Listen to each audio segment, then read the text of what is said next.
I'd like to start this evening by having a moment of silence for Marge Bernhardt, our past lecturer. We can all bow our heads.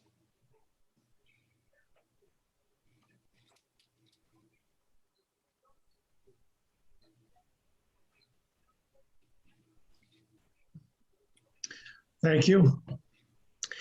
To start out, Alma and I have been talking back and forth, and I've talked to a couple of people, and we had a volunteer that said she would fill out the term until October, but it's not official until the executive committee votes on it. So I don't think I'll say who it is tonight, but we meet Tuesday night, and after that, it'll be out to the public. And I'll be getting a hold of you, Terry, so you can change over the emails and make sure she gets the stuff for the lecture. That works. Okay. We thought it'd be nice to, I thought the last meeting went well. We had a real good turnout of officers and chairmen of the directors of our committees. So we thought we would invite the masters of the subordinates to see what they are thinking about this pandemic, how they're making it through it, and what it looks like in the future for them. But maybe to start out, if the membership chairman would like to give us a briefing on what her committee's doing. They've been meeting each month. Faith, can you give us a little update? Yeah, absolutely. We have been meeting, we'll meet on Zoom, and we've been discussing what to do with 2021. And most recently, her attending the national membership meeting was Oregon was there, and they've had a lot of success with their membership with growth. And so after attending that, I went back to the committee, and we've been discussing making a visit or to a Zoom meeting or to the Granges in person when they start meeting, to just kind of really open up the conversation and really get things, how can we help? What is going on? What's working? What's not working? Just really communicating with each Grange and then trying to help them come up with a plan for what next. What can we do? What can they do? And then we have some incentive programs that we've been discussing.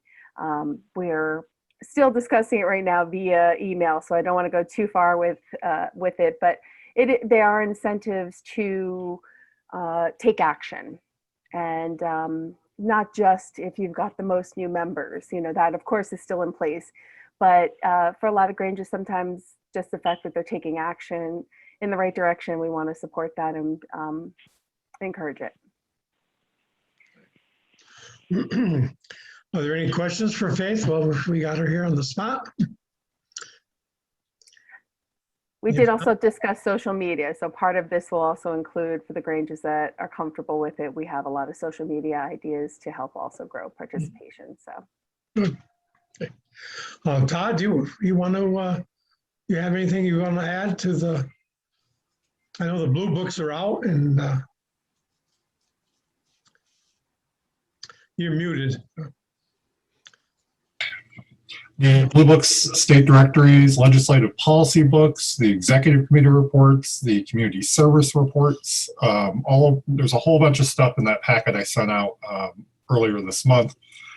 Please go through it all. I've heard from some secretaries who've asked for things that are actually in the envelope because they didn't go through all the items in there, so please do so.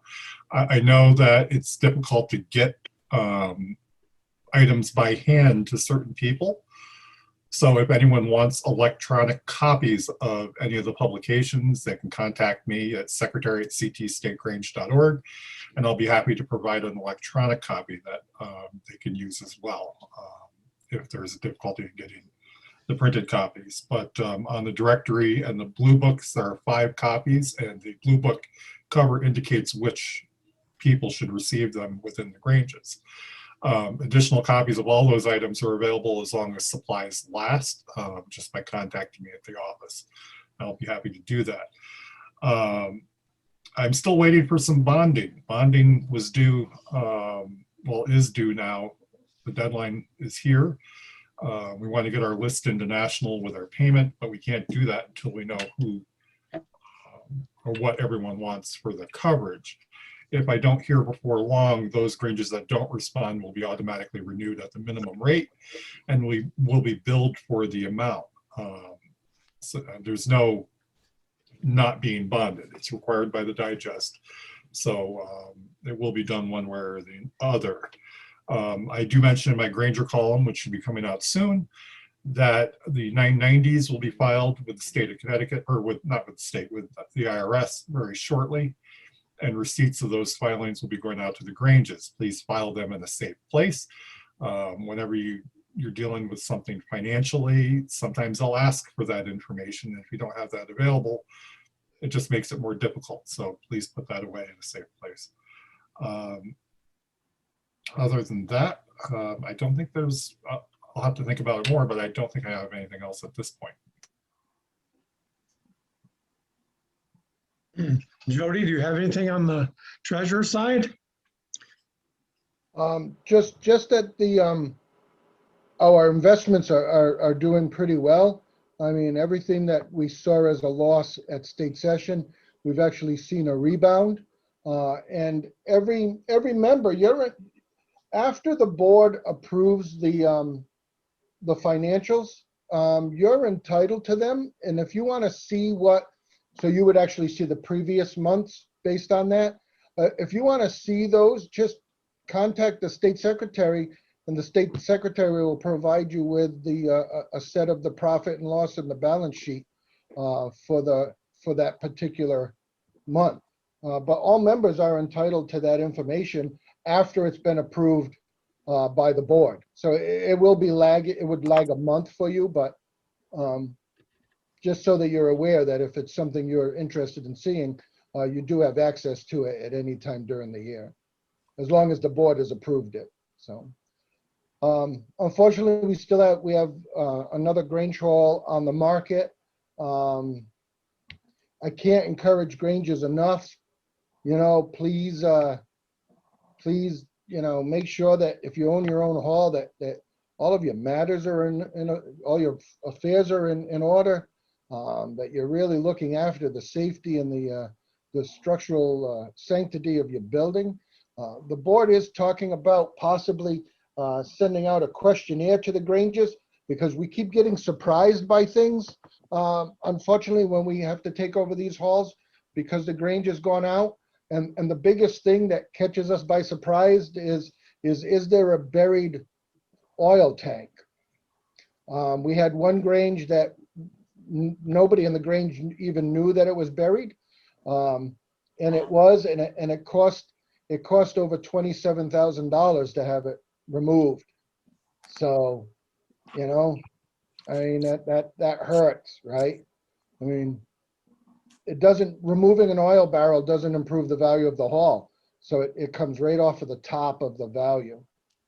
So of the selling price, I mean. So I think that's it, Worthy Master.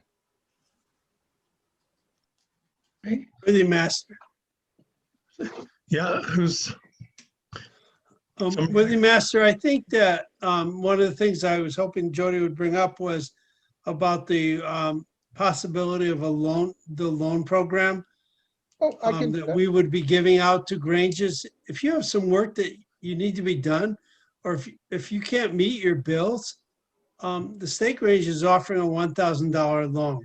And if for some reason this whole problem doesn't clear up by July, it's going to be forgiven.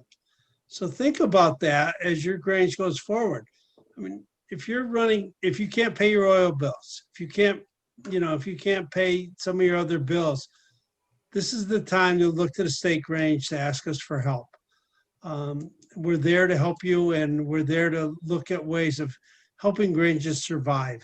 And as much as we are saying, it's time for us to think about how are we going to continue to meet in the future, and how are we going to continue to meet over this short term until we can actually all get together.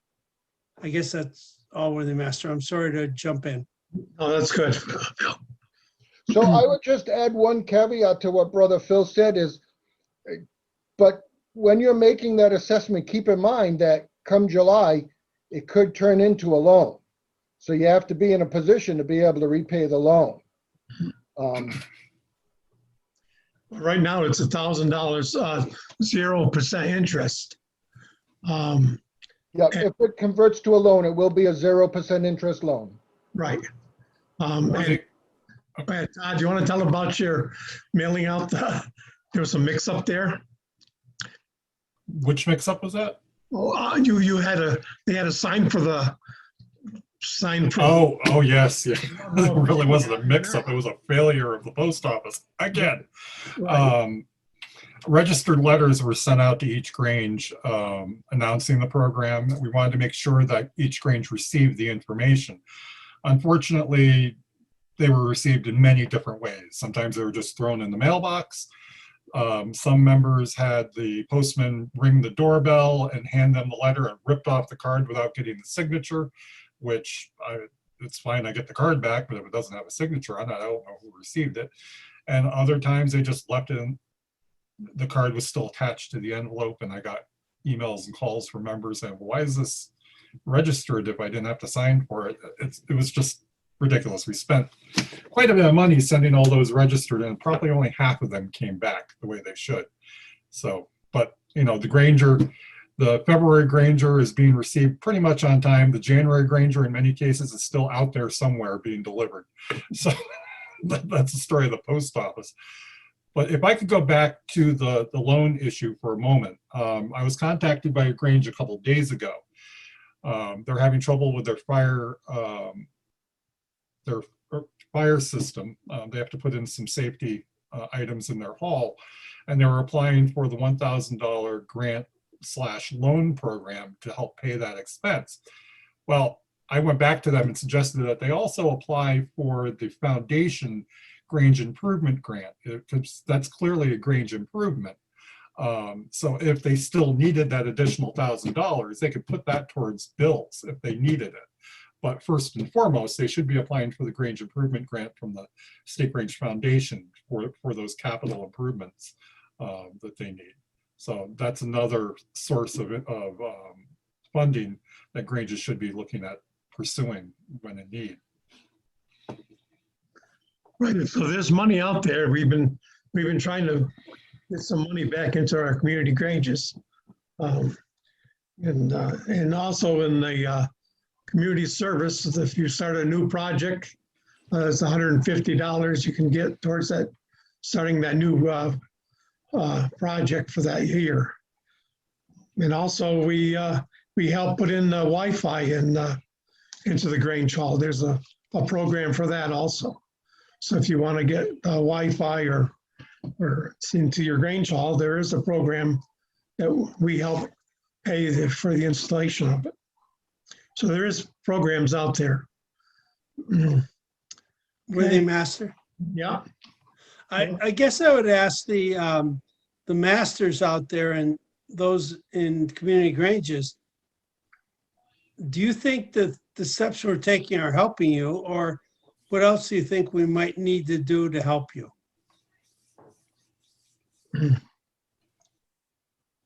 Does anybody want to reply to that, or? Yes, Worthy Master, Ron Bonofsky from Harmony Grange. Can you hear me? Yeah. Yes. Just knowing that that's available is a help.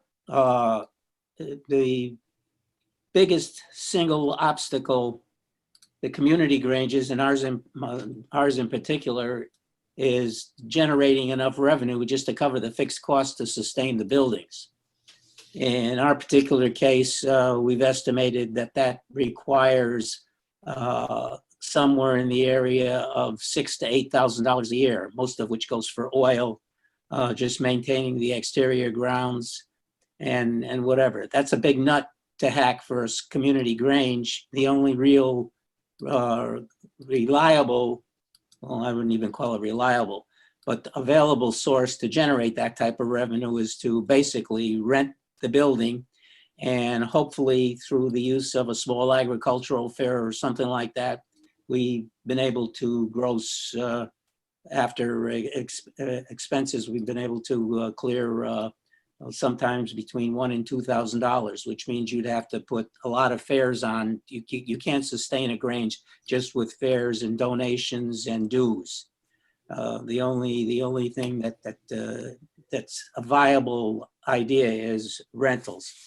COVID more or less has ended that. People don't want to gather, and that's been shut down for over a year. We've had, I would say, just off the top of my head, we've had 7 or 8 potential rentals that just disappeared when COVID started. We rent our hall very competitively, and in the area of $250 for a day or 4 hours plus whatever they may want, something like that. That's a lot of rentals. But between that and what you can clear on a fair, if you have the people and the skills to put one on where you can generate that kind of revenue, that takes a lot of planning and a lot of people who've done that type of thing before. That's the other big problem. So membership that is of an age where they can be of help, particularly when you're dealing with a building that is not handicapped accessible. You come in, you either have to go upstairs or downstairs. Otherwise, you just stay in the vestibule area, and that limits access and the type of people you can attract as a regular member or guest, whatever. But that $1,000 loan, by the way, Todd, I sent that letter that you requested to apply for that. And I checked it on the tracking of the post office, and I guess I made a mistake in sending it certified mail. And the indication is that on the, oh, you got it. Okay, you checked your mailbox today. I got the note, but I haven't been able to pick it up because I have to go to the Winston post office during business hours to pick it up. So okay, when I sent, I would have sent that regular mail if I knew this was going to happen. I think it's when we have a PO box and you have a PO box, and when I received your registered letter announcing the letter, they just put a note in my PO box telling me that there was something, the postmaster had something. I had to go back to the service desk and they had it and I had to sign it, and that's what you got. And I assume you had the same thing on the other end. They sent it to I had it addressed to the Winchester PO Box 3, and had the zip code for Winchester Center, which is different than Winstead. And the postmaster, when I sent the thing, changed it to the Winstead zip code. And so I don't know what all that means, but I sensed that there was something going on that I didn't understand, and that's why I'm mentioning it tonight. not to belabor the point, but we don't have, there's no one in the post office in Winchester. So Okay. anything that has to be picked up or signed for automatically goes to Winston. So. Okay. But in fact, we just booked a rental for next week, which is our first in over a year. People want to get out. People don't want to use their home. The hall, we've just spent quite an effort and some money that came our way, rejuvenating our lower hall area, and it's been very favorably looked upon. And it's, if they have a need and can cover their insurance and our basic cost, which is very competitive in the area, it's been it was the right move to do. I would recommend that to any Grange to look at the possibility and of renting their hall if it's in basically good condition. Just make sure, and we spend most of our time cleaning it up, painting, and keeping the outside attractive. And I would recommend that course to generate revenue to any of the subordinates. I was really surprised at the success we've been having renting. So for what it's worth. So, Worthy Master, could I add one thing Sure, to yeah. what Phil and Todd and everybody was talking about on Granges who own their halls having issues? The digest is very clear. If you feel as though that you're in a position where you have to sell real assets to be able to cover your expenses, the digest is very, very clear on how that is to be handled. And it doesn't matter if you're selling or if, property is being taken over by the state. It's extremely clear that the money is held with the exception of $1,000. And I believe that could be changed next year at national after a second reading. But $1,000 is held by the Grange, and the balance is held in escrow in the name of the Grange who received the funds. So if you're in a position where if you have to sell a real asset or a real asset is being taken over by the state, by eminent domain or anything in that regard, there's no exceptions.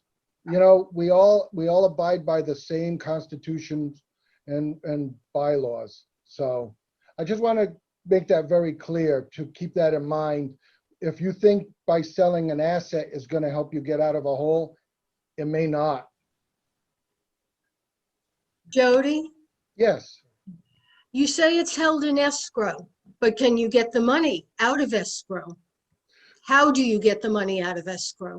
So the state Grange Executive Committee has in the past released money held in escrow on behalf of Granges who have money there, based on what their need is. So, for example, we had a Grange that sold another piece of property, and they wanted to do some work to their existing property. And so the State Grange Executive Committee released those funds to them to maintain that property, to the property that they owned. Right? We're not going to give it to you to pay bills, right? I mean, the money is there because you sold an asset. It needs to remain there in case you truly need to have another asset. Do you mean capital asset? Correct. A real asset is a capital asset. Real property is considered a capital asset. We don't mean if you have a yard sale and you sell all the tchotchke things in your hall, but if you have a painting that was painted by a famous artist and it's worth $20,000, that's a real asset. Unless you don't know that it was $20,000. Michelle, did you want to speak? Yes. So my comment was actually more in regards to, I know we're mentioning all these different means of perhaps obtaining additional funds from the state. One was in regards to the new community service project that someone might have. As the master, I might not know of all of these particular things if the community service information goes to the community service rep at my Grange. So when we talk about that, that person they may be new, they may not understand what the whole impact is. So I was wondering, is there a way we could come up with a list that could provide us with all the different ways that we could obtain additional assets? Because I know I'll be putting in for the COVID loan and for the grant and for a loan for a new furnace and air conditioning system for our hall. So, but if I forgot about the $150 for a new community service project, and we did start a couple. So, so I was wondering, if we could get a list put together, and just provide that to everyone. That's all I'm asking. I usually try to mention it every once in a while in my articles, what money is out there. So Well, I'll have to- right, I know that. If we could have like a one-stop shop and just, Yeah. if someone could compile a list, that way it would be like looking for, going and looking what coupons are available at a grocery store. They're gonna give them all in one place. They're not gonna say, well, go look on aisle 5 for one, and go look in the paper for another, and go look here for another. They're gonna provide them all to you at one place. So that's all I'm asking. But they're in different, what happens is the community service, you have to go to the community service director. Right. And the Right. list could say that, Right. there's an option for this. It's almost like when you look in Groupons, or if you look on the other one, Retail Me, it will show you all the different options they have and how you could obtain it. It doesn't necessarily say, oh, just because it's available, you could get it. It will say who to contact, see, this person and or this role, and then get more information. All right. Michelle, I think that's a great idea, and I think we have an executive committee coming up very soon. And that's a good point. I think we need to discuss on the best way to get all that information out. Thank you. Thanks.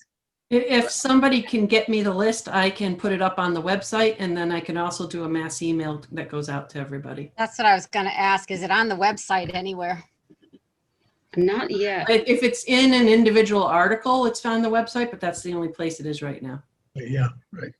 I just added it to my notes for Tuesday. Buck, you had a I question? think we've been responding to problems and trying to get the issue out. And I think now we need to take a step back and say, how do we better do a Correct. job of communicating? Okay, yeah. Buck, you had I have a comment to make. In Oxford, we had an experience that brought to mind this idea of trying to conserve funds and reduce expenses.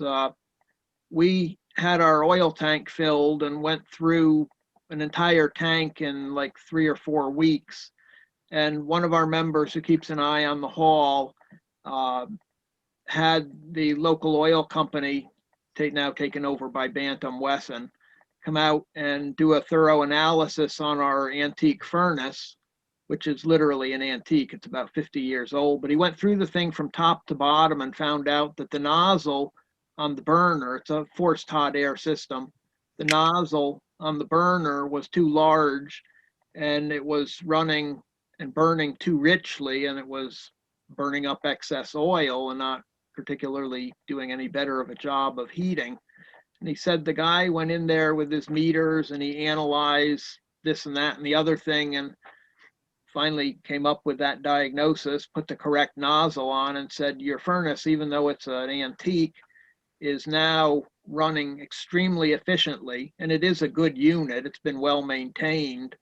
So just simple little maintenance tips like that on your heating system can sometimes turn up problems that you may be spending more money than you need to be spending. So, keep that in mind in terms of your maintenance plans to those of you who have your own halls. Does anybody else have any remarks or? Yeah, this is Worthy Masters, Ron Bonofsky, Harmony Grange again. Listening to Bob Buck just now brought a few things to mind. And as I indicated earlier, in the case of our Grange, $6,000 to $8,000 a year is something that $150 loans or $1,000 loans don't go very far. Every community Grange that has a building, I'm assuming has a very similar problem, maybe plus or minus a couple of $1,000s one way or the other in terms of annual fixed costs. And that's assuming you don't get a leaky roof that has to be replaced, or in one of the cases we had where we had a septic tank failure and had to have an extensive grading done and materials and whatnot. But every community Grange has to treat that Grange as a business. You have to generate revenue. That means you have to have a business plan, and it's got to generate enough to cover your fixed costs. Where it would be helpful, I think, if we had some kind of a meeting of all of the community granges that have buildings and exchange ideas as to what are their typical, Bob mentioned that he had 3 or 4 weeks of oil. It's costing us $100 a week just to keep our building from freezing up. We set it on hold at 50 just to keep the pipes from freezing. We did that because we were actively trying to rent it, and we were showing it. And you can't go into a freezing building, and you'd have to drain them and blow the lines out and drain all of the water closets, and you wouldn't be able to really do anything until you opened up again in the spring.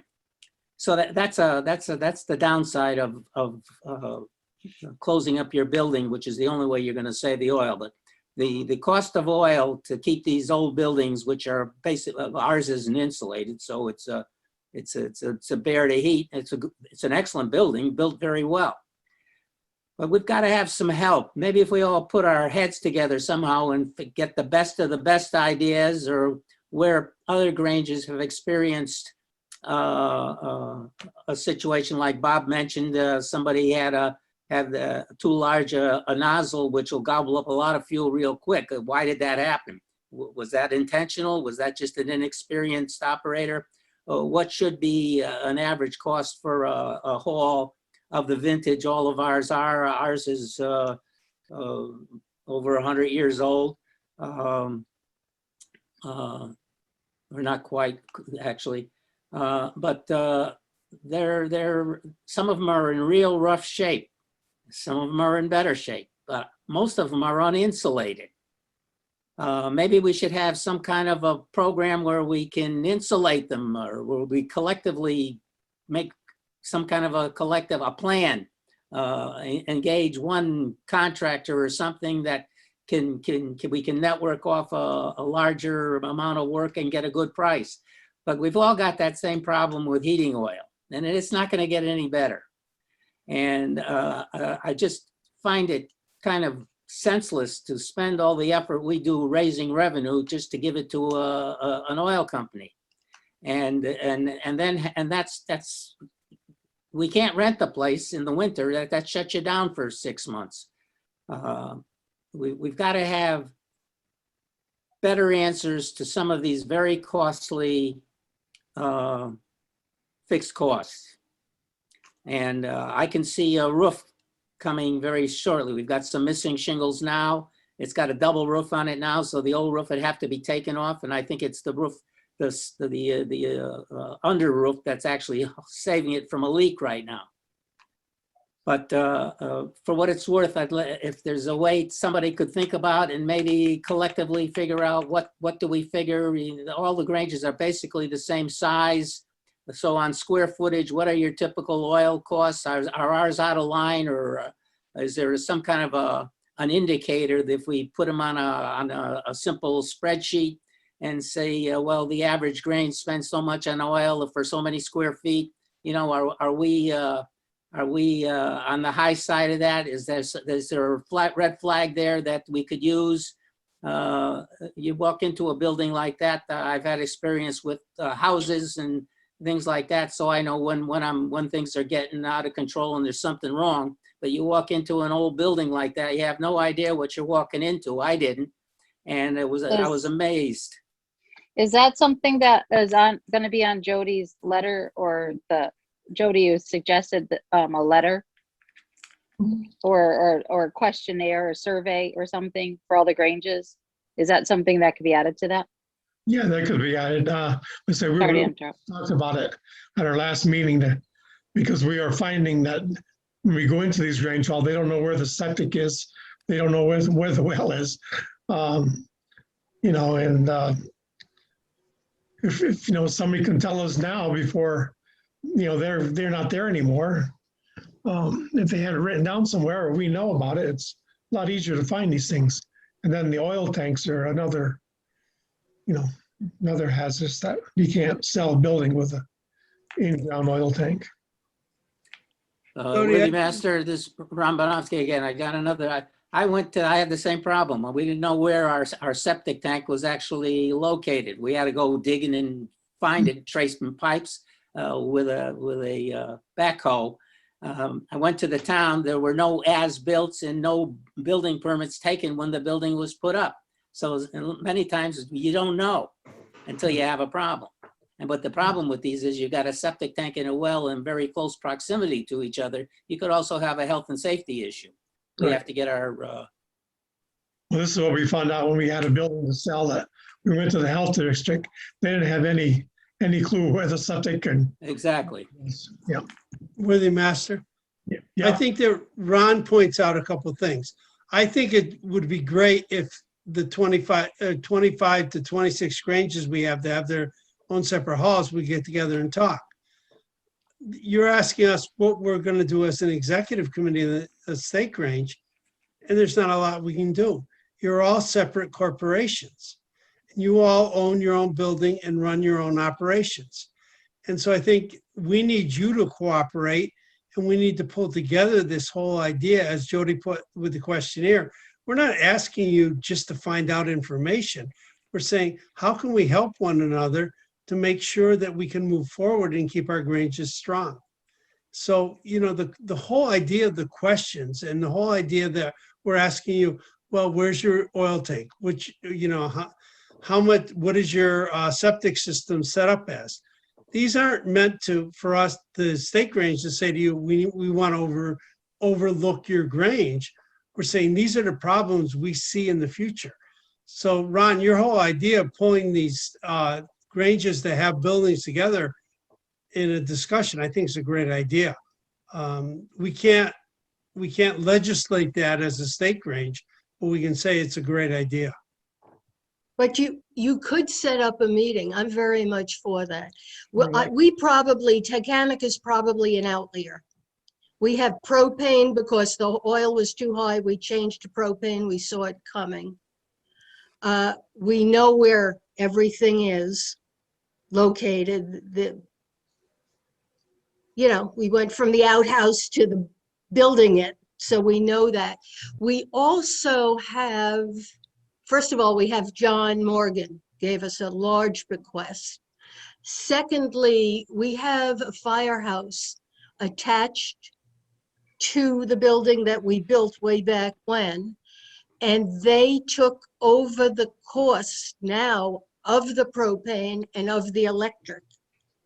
So we do not have the problem of not having enough money to run it. We do have the problem of the tree falling, but that's something else.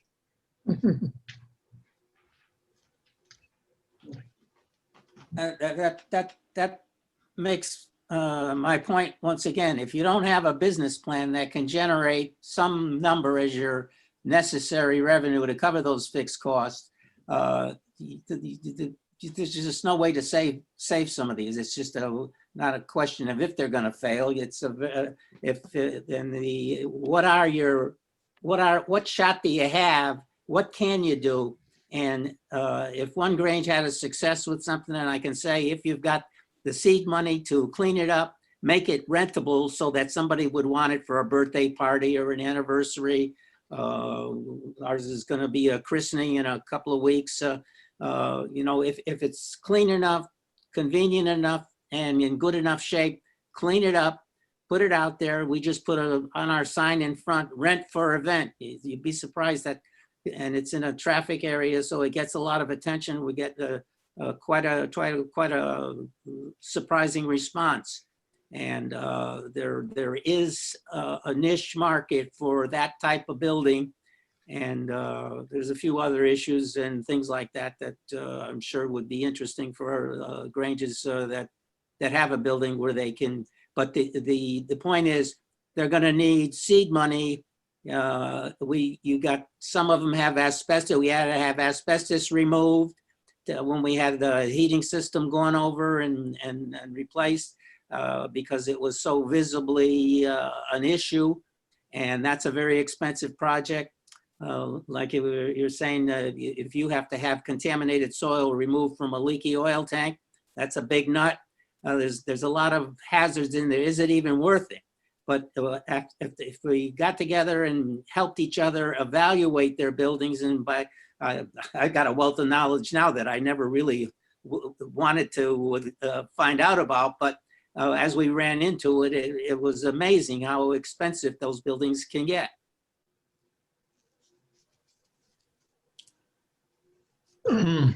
Ruel, you're muted. I'm sorry, I keep muting myself. Worthy Master, Michelle D. Dominicus mentioned a very good point, that we need to be looking at our dues structures. Many of our granges are at the minimum for dues. And so most of the money is going out to state and mostly national in dues payments, and very little staying within the Grange. So, COVID, compounds the problem, because you're not able to have that additional income from events and rentals and all those other things we do to raise money during the year. The only income in many cases is the dues income. And when most of that's going out the door to dues payment, there's not a lot left. So we really need to take a hard look. Sometimes we're our own worst enemy when we try to set the dues at an extremely reasonable level for our members. We're creating a problem down the road financially for the Grange. So take a look at that. Okay. I think Ruel wanted to speak, but he was muted. Ruel Miller. Unmute yourself, Ruel. He's trying. Yeah. Unmute, okay. There. Loud and clear? Just a couple of quick things. I felt I should just first mention what a loss to Cheshire Grange is having with Marge Bernhardt not being with us. That's an issue we're dealing with, but it's just unbelievable the things she did for Cheshire Grange as well as the Pomona and State Granges. We have a big hole in Cheshire, and that's another issue for another day. We own our hall, as many of you know. Rentals have practically gone out the window. We have an AA group that meets down in the basement. The basement is sacred for AA. It's been sanitized. They give us a little bit of rent. They meet 2 nights a week, and we cannot go down to our dining hall or into our kitchen strictly because of AA. So that is some rental coming in. So we have lost, as you all have, all of us that own halls have lost a ton of money. My concern, we're meeting by Zoom. We haven't hit the Zoom part yet tonight. We started in February. We're going to have another meeting this coming Wednesday, and I can't thank Faith enough for getting this set up so we can do this. But my concern is we're seeing, at least in Cheshire, again, notwithstanding all the problems with our halls, we're seeing a reluctancy, again, in Cheshire, of our members still, despite those of us that are getting vaccinated, there's still a reluctancy to come to the meetings. Now, I'm going to try my darndest with folks getting some of the vaccinations to see if we can't get back together in April. I think the Zoom meetings are better than not meeting at all, but they're not really a meeting. So I think the thing is to get our members back face to face. I still feel, and I don't want to sound negative, but I fear that this COVID thing is going to put the Grange in a tough spot for the rest of the year, especially with our rental. We can't get anybody to rent the Grange now, and the fares, and we all know the same thing we're dealing with. So I'm very concerned that we have to try to get our members to unite. We may have to get involved with some public events to keep our names in front of the public. We entered a scarecrow contest of all things back in October just to get our Cheshire Grange name out in the public, and it was very good. But now we're just, there's no value added. I've talked to a couple of people about Cheshire Grange. There's no value added, and that's nothing against our membership committee, but we're meeting on Zoom. We're not really doing anything. So my point is, we're in a very hard place for the Grange, and we've really got to try to get over this hurdle with a complacency. We're older members. Cheshire, I'm an old guy. Cheshire has older members, and they don't want to come out. And I think, in addition to worrying about our halls, I think we have to worry about our membership. And I think this is going to be another tough year for the Grange. So Faith has got some good ideas. Terry's been very communicative with all of us with the special events. I think that is great. But I think everything is going to come down to our own subordinate Granges is how we're going to pull ourselves out of this mess. And again, I don't like to sound pessimistic. I'll shut up. But I think we've got a tough year ahead of us in the Grange, and we've got to do an awful lot, not only with our buildings, but with our membership too, to keep us together and keep us moving. It's going to be tough, but I think we can do it. Amen. Thank you, Ruel. Is anybody else? Michelle, I see you got your hand up again. Yeah, just a quick comment. I know everyone's, certain Granges are struggling with rentals. Our Grange we're not having that issue at this time. We did have quite a few cancellations last year, but having safe meetings, and I have people sign off that they understand the state COVID rules at the time of their event. The one thing though is yesterday we had an exciting opportunity at Hillstown Grange. We had a seed swap. We were very cautious in regards to how we set up the hall and what we did. I know I saw a couple Grangers come and visit us from other Granges, so that was fabulous. We were able to provide a to-go lunches for people that wanted to come, and we actually raised close to $500 for an event that was a little bit different than we've done in the past. So think about different groups in your community that you could reach out to. We started reaching out to the local, some local garden groups, like the East Hartford Beautification Society and the Garden Group, and some schools actually. And we're doing a lot of community gardens in the school systems in their school yards. So we've reached another venue than just doing Grange stuff. We're doing a lot of collaborations with other groups. So I just wanted to put that out there, that look outside the normal realm. We're doing things different these days, but we're having a lot of success. Thanks. Good for you. Good. Is there anybody on from Connecticut? I see they just had a soup to go dinner. They were selling soup and people pick it up. They had it all in a bowl and you took your soup and left. It sounded good, but I didn't think it was worth me traveling 2 hours to get a bowl of soup. But it sounded good. I don't know if anybody's on from that Grange or not. No, George, I went to it, and yeah, I drove an hour to get there, and it was great. And they had a parking lot somewhat full of cars, and I was hoping Amy would be on to talk about it, but they had that. They're having a shepherd pie coming up and a Easter breakfast with the Easter bunny. And they have also a composting seminar coming up. So some Granges are. Anybody on from Greenfield Hills?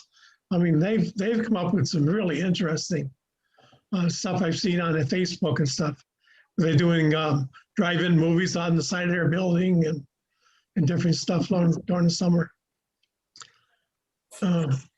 Simsbury Grange is doing an e-waste coming up in May. So there's another Grange that's kind of thinking outside of the box. Right. They've had concerts right on and off all summer outside and stuff. So Yeah, I went to one of Simsbury's concerts. They have local artists, local bands come in and they set it up. They bought a PA system with one of the grants and set it up outside, and people come with their chairs and everybody sits there and listens, and some people dance and everything to the different bands, and they start like 2 PM and go till, well, they were going to dark at that point because it was getting cold, but it was a good attendance at it. So there are Granges that are thinking outside the box and trying some new stuff. So does anybody else have anything they'd like to add? So Econ Grange, we reached out to the town to see where there was specific need. And because of the restrictions of COVID, they actually had seen a large influx of children in the after-school program, but they can't use the water fountain. Everything is so restricted because of it that they were having trouble making sure that they had enough snacks and beverages and everything. So now for the last 2 months, every time any one of our members has gone shopping, they've been buying variety packs of drinks or snacks. And we've gotten 2 notes now from the after school program saying that this has been beyond, their wildest dreams, helping them out, because they were actually having to consider to shut down the program because they didn't have enough drinks for the kids. So we actually unknowingly ended up saving a program somehow. So. But it's little things, right? We don't have to conquer the world. We just got to do little things. A little thing, right? And I know this rental is a problem. I've heard from other Granges too that a lot of them, that was their source of income, and when that closed up, it made it very hard on them. Are any other? I know Riverton's done some stuff. If maybe Dawn or Phil could talk about it. They've had a couple of really public community service stuff they've been doing. Yeah. A lot of these, excuse me, Ron Bonansky again from Grange. A lot of our stuff some of it has been in conjunction with the Barkhampton Lions in the town of Barkhampton, also the Barkhampton Recreation. So it's nice because it's keeping our name out there in the town.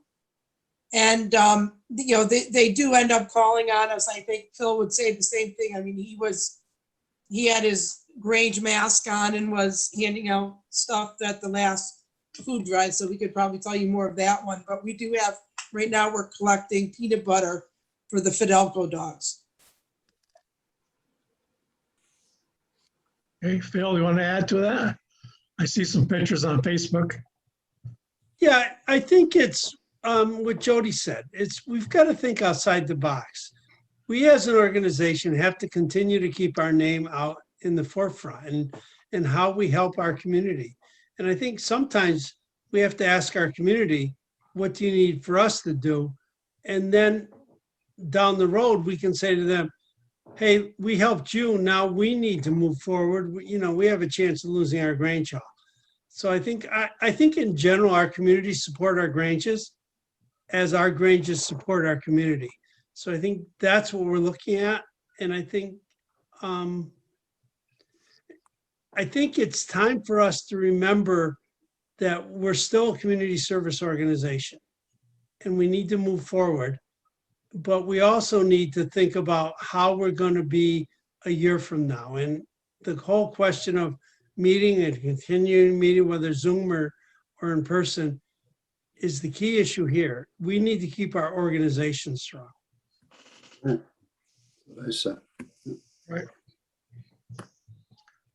Okay. Dawn, you want to report on your women's activities today? Yes, I apologize.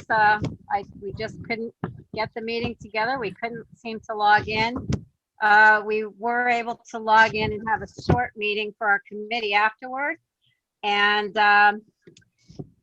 what we decided is I'm gonna put together a small newsletter and get out to all the chairs, and I'll put it in the mail.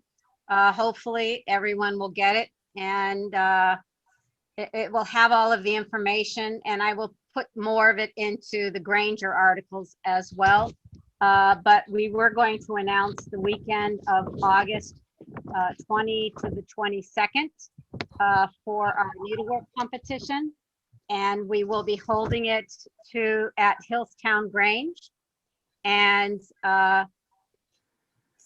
what we were going to do is have, so that people wouldn't have to be coming out twice in one weekend, is that you could get your needlework entries to one of the committee members. You could meet them in a parking lot, or call up one of the 4 of us, and we would also have one of the members there on that Friday night.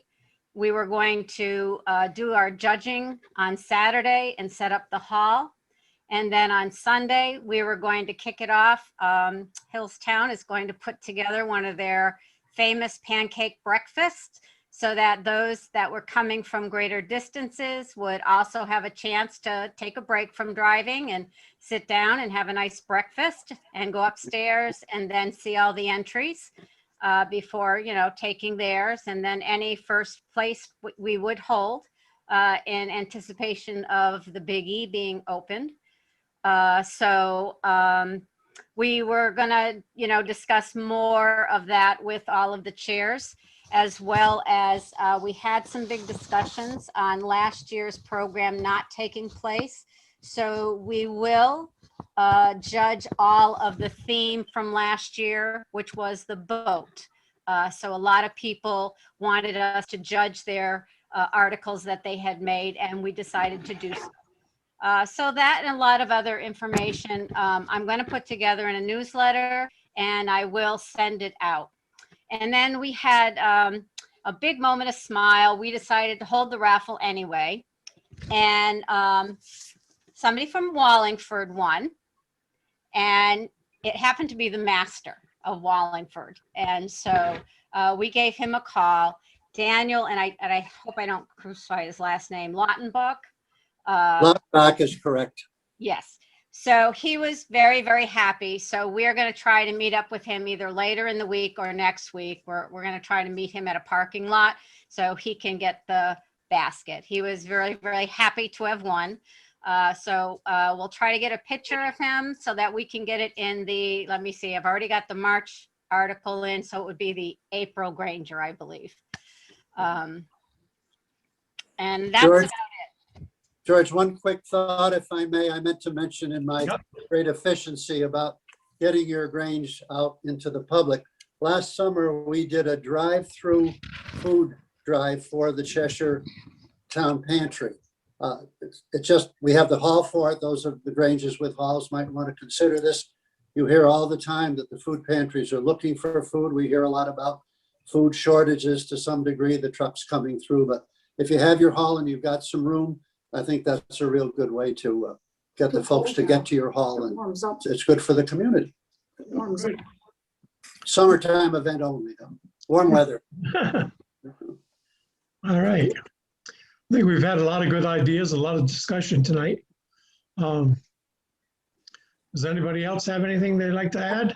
Or might have end up doing some kind of a fair. If I could say a couple things, George? Yeah. We are having another social hour, our March version. It's going to be Thursday, March 18th at 7 p.m.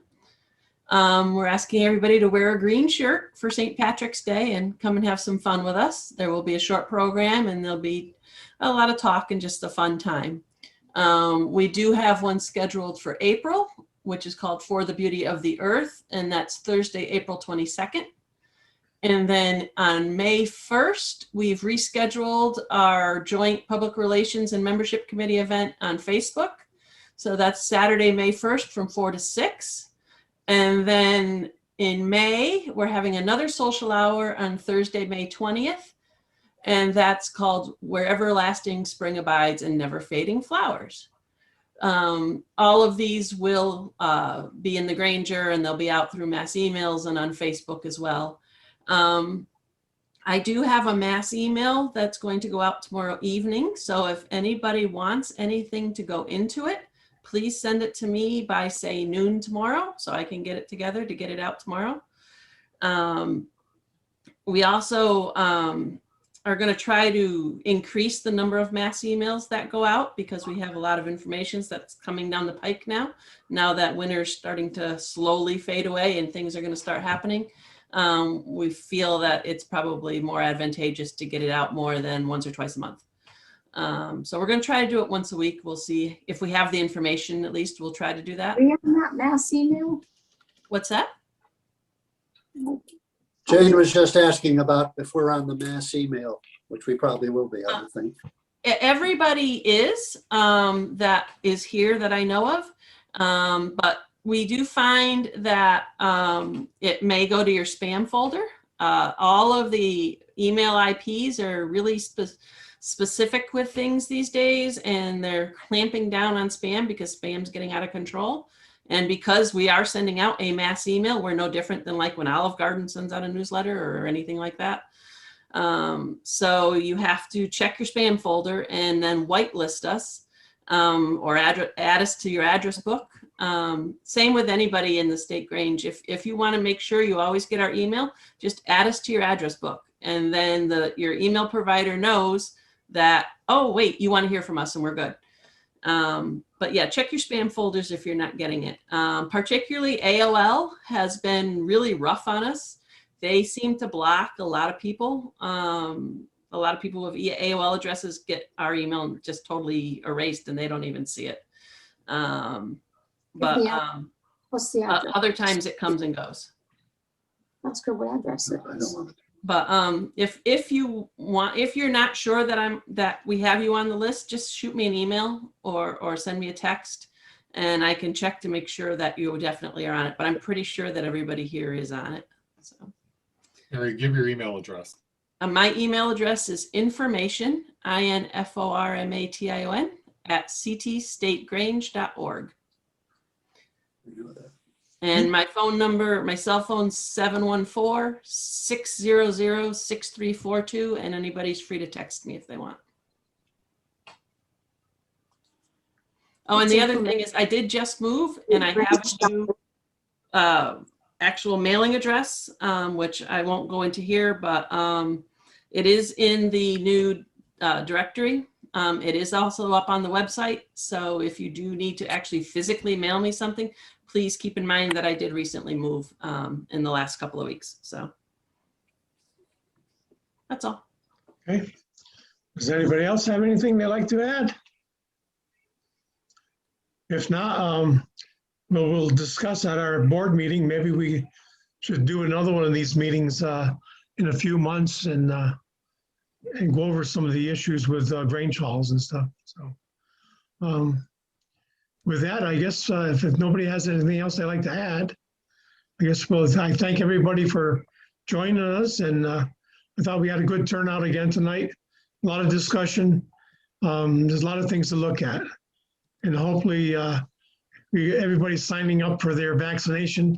I got my first one last week, so I'm halfway there. So, well,